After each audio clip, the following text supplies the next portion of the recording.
Bonjour. Bonjour Béatrice. Ça va? Ça va. Tu t'appelles Aline Vlad.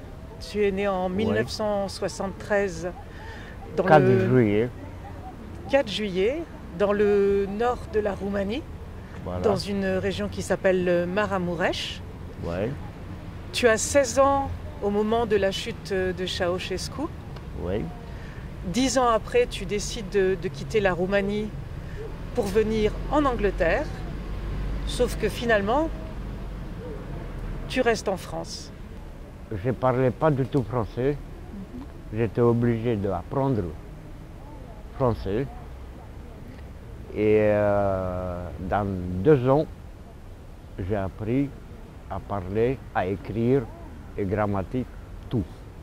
Avec les livres, la télé, surtout j'ai regardé la chaîne Arte parce que quand il y avait un film en français, il y avait le sous-titre.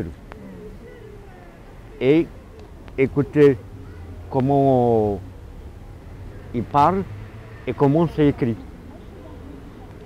Et ben, c'est comme ça que j'ai appris. Qu'est-ce que tu as suivi comme études en Roumanie? J'ai un bac scientifique. Après, des études approfondies de biochimie. Et après, l'université de chimie physique. J'étais professeur pendant 5 ans avant d'arriver ici en France de mathématiques, physique, chimie. Ça t'a plu d'enseigner? Oui, ça m'a plu. J'ai adoré ce métier. Avant d'arriver ici dans le 14e, j'étais à hôtel de ville. Le soir, je faisais des soutiens scolaires avec des collégiens qui venaient.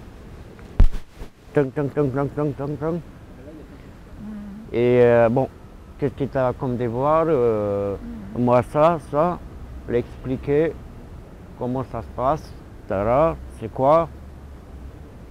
Je travaillais, et il y avait des mois que je n'étais pas payé et tout ça. J'habitais chez ma soeur et tout ça. Non, c'est pas possible, tout ça, voilà. J'en avais marre. Tiens, je prends mes bagages et je vais vivre dans la rue en 2017. Et puis depuis 2017, je vis dans la rue. Mais je vis quand même un peu digne de moi, pas un clochard, pas mendiant. Je remarque d'ailleurs que tu es très chic, beaucoup plus Ah bah. chic que certaines personnes qui ne sont pas à la rue. Eh ben, il faut, comment dire, il faut se prendre soin de toi. Il y a des voisins qui viennent, tu as besoin de quoi? Je vais au magasin, je vais tout ça. Tu as besoin de quoi? Des habits, de tout ça. J'en ai plein. Et moi, quand j'ai plein, je donne à des autres. Aux autres. Parce qu'il vient et tu n'as pas des chaussettes, quelque chose à manger, tout Bien ça. sûr. Tu fais de la redistribution. Voilà, voilà, vraiment. Tu dis aussi que tu es une Ben, épicerie. Ben, Ouverte vraiment. 24 heures sur 24. Vraiment. Parce qu'il vient même à 1h du matin, à 2h. T'as pas quelque chose à manger, tout ça. Pas de problème.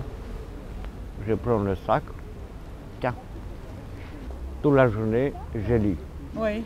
Pour moi, c'est la nourriture de mon esprit. Tout à fait. Pour ne pas rester dans la rue. Non, je lis. J'aime tous les livres, sauf les livres sur la politique. Quand je lis, parfois, je passe en mode réflexion. Je lis quelques pages et après réflexion, et je regarde parfois dans le vide. Je regarde dans le vide et il y a des personnes qui passent. Que ça,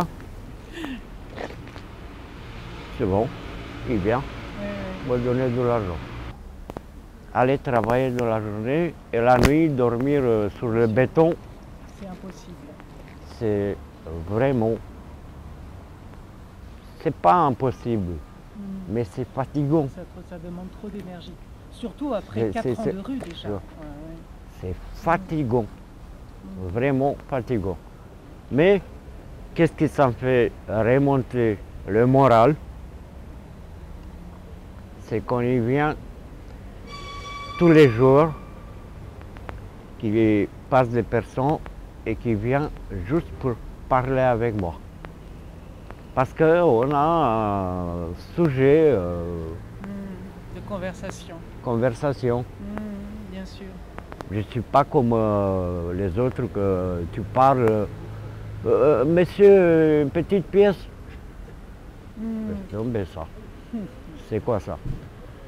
Quand je suis arrivé la première fois dans la rue, j'ai travaillé encore 4 mois. Ah ouais.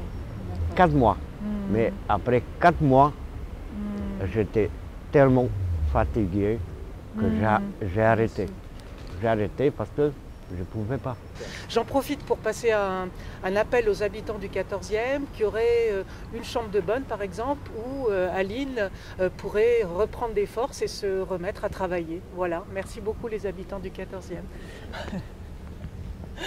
Merci beaucoup à vous aussi Ouais. pour l'appel et ça m'a fait vraiment plaisir pour parler avec vous.